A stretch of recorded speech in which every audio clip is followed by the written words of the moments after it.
What's up, brothers and sisters? It's your brother G World 7_D back at it again. White people, Indians, and Highlanders, tribal peoples, and colonial encounters in Scotland and America. Now, just gonna read a little bit out of this book.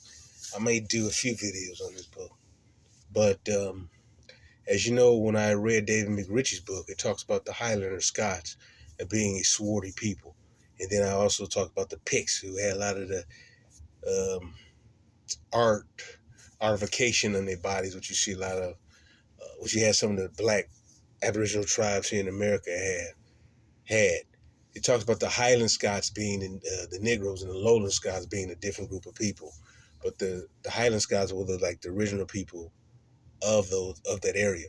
Many so-called Black Americans do not have white slave names, but a lot of them have Black Scottish names of Black nobility who once ruled Europe. You have to understand that Black nobility ruled Europe. The stuff that they give you about white folks ruling Europe is nonsense. Black nobility ruled Europe, and also it was the Black people who created the original 13 original colonies, along with the origin of the Constitution with the Iroquois Confederacy. Remember, the true Confederacy started with the Aboriginal Black people here, not with a bunch of goofy white folks. All right, so that is something you need to think about. So there was always an interaction between Black people in different parts of the world, because I always emphasize there was always selling and movement in different forms of communication. I showed you the Moshe before, and how those are some Negro people, and how that's on the Pacific where they're at. They did selling and using ships and boats to move around, using water channels in order to build great pyramidal structures, or very great structures within that region, that they use the waterway, because like I said, the ancient waterways were ancient highways back in the day. I'm going to go quick to, in this book, Scottish Highlanders, right here. I'm just going to eat some of this. I'm going to read everything, but you can see some of it. And I'm going to try not to make this too long. Scots held no monopoly on mixing and mingling with Indians. I mean, the original Aboriginal people here were Black. I know that may find some of these Negroes, some of you Negroes believe that majority of our people brought in a slave ship. That's a lie. They were reclassified. Majority of people here majority of Black Americans come from the Black people of the Mississippian culture. Here in the Southeast, you had people in the Mid-Atlantic, but here, basically in the Southeast, most of us was not brought from no Africa. Very few Africans brought here. In fact, majority of Black people in Brazil were already there, but they had a higher level of Africans being brought there. There's so many Negroes there, it's impossible to sit and say that it was because of the slave trade. You had Black empires over in Brazil. Remember, that was upper Egypt or upper Ethiopia, and America was known as lower Ethiopia. All right. So Scots held no monopoly on mixing and mingling with Indians. By the 18th century, large stretches of Indian country had become crossroads of exchange and culture, where members of different Indian and European nations interact regularly.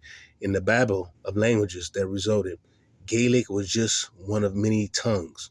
In Creek country, U.S. Indian agent Benjamin Hawkins told Thomas Jefferson, "I hear the language of Scotch, French, Spanish, English, Africans, Creek, and Yuchi." All right. In such context, claims Yuchi Geechee. Okay. In such context, claims for a special affinity between a particular nation and Native Americans, usually Aboriginal people, usually do not stand up to close scrutiny. Within each national group, individuals, characters, experiences, and attitudes affected relations with outsiders, as did the circumstances in which they met. The French earned a reputation for cultivating good relations with Indian peoples, but they did so largely, because they had to. In the early 17th century, Samuel de Champlain set the French on a course of intercultural cooperation as they built an empire on the fur trade. In the 18th century, outnumbered by English rivals, France depended on a network of Indian alliances. Individual Frenchmen lived with Indian people, and French Indian communities grew up in many places. However, when Indians frustrated French colonial designs, Frenchmen slaughtered Mesquites, foxes, Natchez, and Choctaw as readily as Englishmen slaughtered peacock, or Americans gunned down Cheyennes and Sioux. in suits. Many Germans have long demonstrated, remember the original Germans were black too. Many Germans have long demonstrated a romantic fascination with Native American cultures and portrayed themselves as Indians of Europe. But few Indian people reciprocated the fascination. Indeed, Germans looking to expand eastward depicted the Poles and other Slavs as the Indians of Europe, savage, history-less people. They were doomed to ruin and should give up their land to the march of progress. In the German East, the Nazis emulated the conquest and colonization of the American West. They dispossessed, and destroyed indigenous people and proclaimed it a civilizing mission. There is only one task, Hitler declared, to set about the Germanization of the land by bringing in Germans and to regard the indigenous inhabitants as Indians. Highland Scots and American Indians met within larger contexts of cultural collusion and colonial encounters that governed their interactions. Having been colonized and civilized themselves, Highland Scots sometimes identified and sympathized with Indian people they saw going through the kind of hard experiences they or their parents had suffered. But Highland traders, soldiers, and settlers often displayed the same prejudices, sentiments, and behavior as other European traders.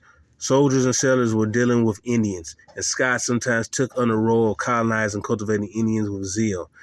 Highland governors, soldiers, and traders were probably just as likely as their English or American counterparts to exploit, shoot, and cheat Indians. The Highland settlers proved as eager as anyone else to occupy Indian land. Indians in turn knew that the Scots came to their country as part of a colonial endeavor that always subordinated and sometimes sacrificed Indian interests to British benefit. The notion that people were less prone to abuse or kill each other because they share similar tribal structures does not stand up to historical scrutiny anywhere in the world. Nevertheless, the British were not a homogeneous group. Highland Scots and Englishmen had different ideas about what is meant to be British, had different dissimilar experiences of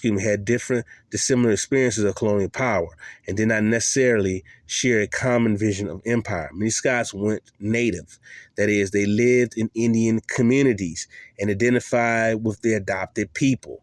Arthur Herman contends that the Scottish entitlement insisted that people of different places and periods shared a common humanity, universal human nature shaped by environment and development, rendered them largely immune to racial theories of white supremacy, though not of cultural supremacy. This was not a phenomenon unique to North America. In one colonial setting after another, Scots proved themselves far better able to get along with people of another culture and color than their English counterparts. Let me tell you something, man. You just had a bunch of Negroes coming from Europe dealing with Negroes here in America. All right, I'll make this clear. All right. I talked about how King Charles before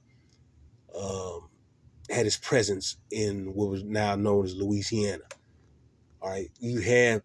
I often emphasize this, and I wish our people wake up. So when I listen to these morons like Michael Imhotep and running his mouth, and we talked about John Hanson, I understand that you have the Moors over here. You have various different black Europeans over here, as well. You had the Aboriginal blacks over here. Then you had some black people from Asia over here. You had different groups of black people. We were just not no Negroes from sub-Saharan Africa. That is some nonsense to make you an immigrant in your own damn land. I sort of lost where I was at, but I'm going to skip over. a little bit. Highland Scots were not unique in range and nature of the interaction with Indian peoples, but in the vast colonial encounters that is in American history, Highlanders and Indians came together in unusually large numbers and across huge stretches of the continent. They brought to their encounters their own stories, mythologies, memories, and experiences, and they developed intricate and sometimes intimate relations. They fought in colonial conflicts, clashed over lands, and met and married in the fur trade. They wove tangled webs of family and allegiances, and their offsprings often forged roles for themselves as mediators and other culture brokers. They also built new societies together. Highlanders met Indians on the peripheries of empire, and where they lived and slept side by side, they created fluid communities held together by shared experiences and interests, children and ties of kinship rather than alliances to the state. For a time, Michael Fry suggests Highlanders and Indians offer an alternative model of American development. As occurred in South America, an incoming group integrated with indigenous people and achievement a mestizo culture, a fresh amalgamation containing something of both. But it was a road not taken. In Britain, 18th century, ideas that culture and environment explain human differences and determine human potential give way to less flexible racial explanation that place whites and non-whites in permanently separate categories. In the United States, nation building demanded the displacement and destruction of Indian people to make way for white population, white culture. The sharply drawn American frontier, says Fry, cut across the fluid and porous Scottish idea of a frontier. In the late 19th century, government and settlers intended to transform the Canadian West into modern agrarian societies of white peoples, not to perpetuate the old fur trade society where Highlanders and Indians mixed and mingled. Communities and families that contained Scots and Indians and where one could be both Scot and Indian did not figure in the American Canadian vision of the future. It was that vision that most Highland Scots in North America ultimately embraced as they took their place on the white side of the racial divide. All right. It's so much more I can read in this book, but I'm not going to do that right now. But I'm going to, like I said, if you look at my old video, other video, I talk about the Picts and the Highlander Scots being Negro. All right. Scotland, that whole British Isle, what is now the UK, which is England, Scotland, Wales, and Northern Ireland, all their areas was once black. And all those rulers going back to, King James, Jacobites, these are all Negroes. But Hollywood would show you a bunch of white folks. All right. All those people were so-called Negroes. And I don't know if I want to mention this video, man, but man, there's images that showing Napoleon being black, but I'm not going to go there right now. But the point is that what I hear about so many Negroes online, they're still pushing that mess, making us immigrants. So we were brought over here as slaves, that we were brought over here as ships. Man, that's nonsense. All right, you were already here. And Negroes who still pushing that mess, that bulk of us are brought over in slave ships, are an enemy to our people. And they cowards because they don't want to tell you the truth. Many of them don't know the truth, but they continue to go by old, outdated theories and ideologies. All right? They don't talk about a lot of those black people who ruled like in areas of Portugal, who helped started the so-called slave trade. These are black people. All right? So a lot of things when you truly study our history, you're not going to like. You're not going to like. But see, white folks, so-called white folks, have stolen everything, and they put themselves as always a ruler and making us people who are heavily melanated slaves when actually they're the original slaves. They're giving us their story and stolen ours. Like I said before, when you have these English names, these are not white folks' names. These come from the black nobility who ruled Europe. These surnames originated from black people, so-called black people. The white folks stole that from these Negroes once they began to obtain power and rulership there. Unfortunately, many of those Negroes started to intermarry with them and look themselves as different from other groups and start enslaving other groups who, even though they was the same skin color, they looked themselves as different. You're going to need to get this clear, because I heard this is one individual who she loves to attack Tariq Nasheed, and then she want to play up the slave trade. She don't know what the hell she's talking about, man, because most of the Negroes in Brazil were already there. Let's get this clear. Most of the had so-called black empires globally. You have to understand that. They were globally. They weren't you just weren't situated in so-called sub-Saharan Africa, so-called Black Africa, that these white scholars talk about. And so you continue to listen to people like Roland Martin and that idiot who teaches at Howard, unfortunately, miseducated people, a lot of our people. You're going to continue to get that mess that you were slave from Africa. That you're a slave from Africa. That you come from Africa. That is inaccurate information. Seriously. You had great boat ports over off the coast of Florida or Cuba, which is not Cuba, which is a lot of that stuff is buried underwater because the sea level rose up. So you had an ancient docking bay within a region of Florida. I talked about that before. You had black people all over the America. Like I said, Ethiopia was not only used as so-called as one of the names of so-called Africa, but they has maps to show you that Ethiopia is also, quote, the Americas. Lower Ethiopia, I say it was North America. Upper Ethiopia was South America. You're talking about dark-skinned people. That's what it means, dark-skinned people. Because the original people here were so-called black people or woolly and wavy to straight hair. This cannot be denied. Anyone just denying it is just being ignorant and just a flat-out racist. The original people here was black.